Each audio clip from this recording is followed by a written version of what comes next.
మనుషులు ఎలాంటి వారో తెలుసుకోవాలి అంటే అందరితో ఉండాలి. అదే నిన్ను నువ్వు తెలుసుకోవాలి అంటే ఒంటరిగా ఉండాలి. అవకాశం అనేది వర్షం లాంటిది. అది కురిసినప్పుడే మనం తడవాలి తప్ప మనం తడవాలి అనుకున్నప్పుడు అది కురవదు. కాబట్టి చేయి జార్చుకోకండి. ఇతరుల గురించి మీకు చెప్పేవారు మీ గురించి కూడా ఇతరులకు చెప్తారు. గుర్తుంచుకోండి, నీటిలో పడవ ఉండాలే కానీ పడవలో నీరుండకూడదు. అలాగే జీవితంలో జ్ఞాపకాలు ఉండాలే కానీ జీవితమే జ్ఞాపకంగా మిగిలిపోకూడదు.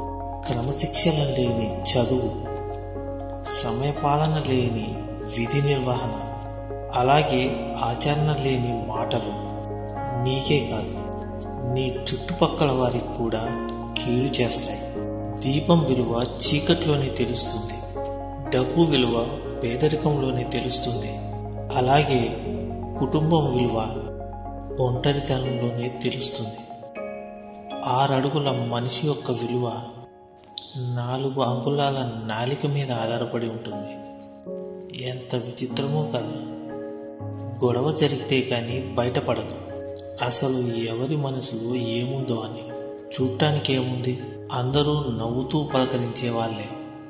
అవసరం ఒకరిదైతే అవకాశం ఇంకొకరిది. ఆ కోపంలోనే మనిషి యొక్క అసలు వ్యక్తిత్వం బయటపడుతుంది.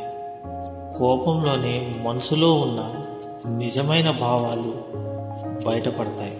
అందుకే కోపం కొన్నిసార్లు మంచి చేస్తుంది, కొన్నిసార్లు చెడు చేస్తుంది. జీవితంలో ప్రశాంతంగా ఉండాలి అంటే ఒక మంచి పని చేసేటప్పుడు ఎవరు ఎన్ని చెప్పినా వినకు. నీకు నచ్చింది చేయి. అప్పుడే నువ్వు సంతోషంగా ఉండగలవు, అలాగే ప్రశాంతంగా ఉండగలవు. వాదించుకుంటే ఎవరో ఒకరు గెలుస్తారు, కానీ చర్చించుకుంటే ఇద్దరు గెలుస్తారు. ఎందుకంటే మీ మధ్య ఉన్న బంధం గెలుస్తుంది కాబట్టి. నిజాలు చెప్పి నిజాయితీగా ఉండేవారి కన్నా అబద్ధం చెప్పి ఆకట్టుకున్న వాళ్ళని ఈ ప్రపంచం ఎక్కువగా నమ్ముతుంది. వాళ్ళకే ఎక్కువ విలువనిస్తుంది. తగిలిన ప్రతి గాయాన్ని జ్ఞాపకంగా గుర్తుపెట్టుకుంటే అది బాధే. ఆ తగిలిన ప్రతి గాయాన్ని పాఠంగా మార్చుకుంటే అది మార్పు. ఎందుకంటే ముళ్ళను తొక్కిన కాలు బాధపడుతూ అక్కడే ఉండిపోకూడదు. ఈసారి జాగ్రత్తగా నడవటం మొదలు పెట్టాలి. మన క్షేమాన్ని కోరుకునేవారు వీధి దీపాలు లాంటి వారు. గమ్యాన్ని మనకి దగ్గర చేయలేకపోయినా దాన్ని చేరుకునే బాటని మాత్రం కాంతిమయం చేస్తూ ఉంటారు. కడుపు కొట్టుకొని సంపాదించు, రేపు నీ సంతతికి మంచి జరుగుతుంది.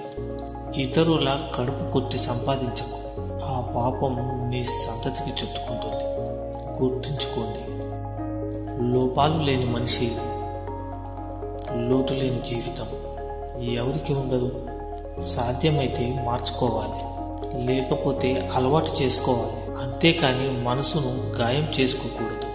జీవితాన్ని ప్రశాంతంగా జీవించండి. నువ్వు నడిచే దారిలో అడ్డంకులు వస్తే ఆపాల్సింది ప్రయాణం కాదు, నడిచే పద్ధతి. అలాగే చేసే పనిలో ఆటంకాలు వస్తే ఆపాల్సింది పని కాదు, ప్రయత్నించే విధానం. కాలం అనేది మారుతుందో లేదో తెలియదు, కానీ మనుషులు మాత్రం ఖచ్చితంగా మారుతున్నారు. ఎదురుగా ఉన్నప్పుడు ఒకలా, లేనప్పుడు మరోలా ఉంటారు. నిజమే కదా ఇది. జీవితం బాగుపడాలంటే పేరులో అక్షరాలు మార్చుకోమని, అంకెలు మార్చుకోమని, లేదా ఇల్లు మార్చుకోమని, ఈలవేల్పును మార్చుకోమని చెబుతూ ఉంటారు. కానీ బుద్ధి మార్చుకోమని మాత్రం ఎవ్వరూ చెప్పరు. కనీసం మీరైనా గుర్తుంచుకోండి. ధనం ఉన్నవారితో కాదు, గుణం ఉన్నవారితో స్నేహం చేయి. బాధపడే రోజు మాత్రం నీకు ఎప్పటికీ రాదు. ధనం కన్నా గుణం గొప్పది. మన జీవితంలో కొందరి కోసం మనం భరించలేనంత బాధను కూడా భరిస్తాం. ఎందుకో తెలుసా? బాధ కన్నా వారితో బంధం ముఖ్యమని. కానీ వారికి ఆ విషయం ఎప్పటికీ అర్థం కాదు. ఎక్కువగా ఎవరిని నమ్మకు, మోసపోతాం. ఎవరి కోసం ఎక్కువగా ఆలోచించకు. అలుసైపోతావు. ఎక్కువగా విలువ ఇవ్వకు, గౌరవాన్ని కోల్పోతావు. ఎవరిని ప్రశ్నించకు, శత్రువైపోతావు. ముందుగా నా వాళ్ళు అని ఆలోచించడం తగ్గించు. ఎవరి నుంచి ఏమీ ఆశించకు. జీవితం బాగుంటుంది. మనసుకు బాధగా ఉంటే మనసులో ఉన్న వారికి చెప్పుకోవచ్చు. కానీ ఆ మనసులో ఉండే వాళ్ళే బాధ పెడితే ఆ బాధను ఇంకెవరికి చెప్పుకోవాలి? మీరంటే ప్రాణంగా ఇష్టపడే వారిని ఎప్పుడూ బాధ పెట్టకండి. వారికి ఇంకెవరున్నారు? మీరు తప్ప. అర్థం చేసుకోండి. ఒక వ్యక్తి ప్రేమతోనైనా ఉండాలి, లేదంటే నమ్మకంగానైనా ఉండాలి. ఎందుకంటే ప్రేమ క్షమించడం నేర్పుతుంది.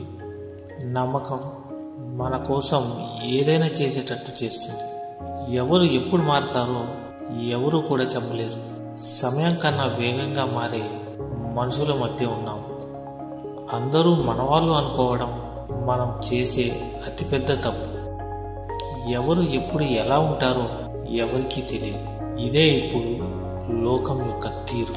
కెరటాలు కాళ్ళ దగ్గరకు వచ్చాయని సముద్రాన్ని చులకనగా చూడటం ఎంత తప్పు.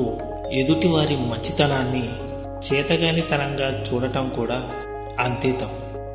అందరిలో ఉన్నప్పుడు చూపుని, నలుగురిలో ఉన్నప్పుడు మాటను, ఒంటరిగా ఉన్నప్పుడు ఆలోచనలను కాపాడుకోగలిగితే నిన్ను మించిన వివేకి మరొకరు ఉండరు. మనం ఎంత మంచి చేసినా, మనం ఎంత మంచిగా ఉన్నా ఎవరో ఒకరి కథలో చెడ్డవాళ్ళమే అవుతాం. కాబట్టి ఇతరులకు నచ్చాలని నటిస్తూ బ్రతకడం కన్నా మనకి నచ్చినట్లు మన జీవితాన్ని జీవించటమే మంచిది. స్వేచ్ఛగా అలాగే ఆనందంగా జీవించండి. ఎవరైనా చెడు స్వభావం కలవారు అని తెలిస్తే వాళ్ళు సొంత వాళ్ళైనా సరే పక్కన పెట్టేయండి.